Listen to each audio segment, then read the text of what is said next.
Oh, big punch here, scored by Francisco. And Balugdog is going to get a count. 4, 5, 6. Round 7, 7, Francisco 8. scored a knockdown. Balugdog taking a count. Called by referee Tomoldan to count the knockdown. Ito na naman si Francisco. Just when we thought that Francisco was running out of steam, there he goes. He's throwing everything he's got at Balugdog. Balugdog is fighting back. Remember, bumagsak si Balugdog coming back from that knockdown. Francisco still there, winging away. And there he is once more with a flurry. But Balugdog comes. Meron naman si Francisco coming through, delivering big shots.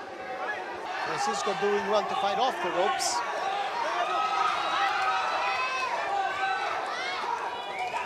Again.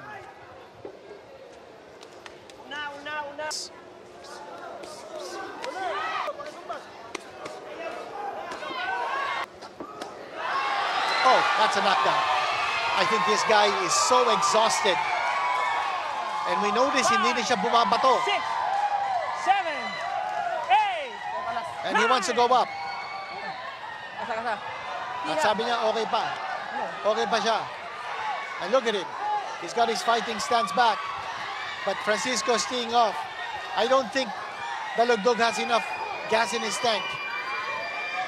Napansin natin dito sa ating pag-umpisa ng round, and that's it, tinigil na. Napansin natin si Balugdog, hindi na masyadong sumusuntok. Hapong-hapo na siya. It was more of conditioning. And you see Francisco winning this fight. It will end in the 10th round.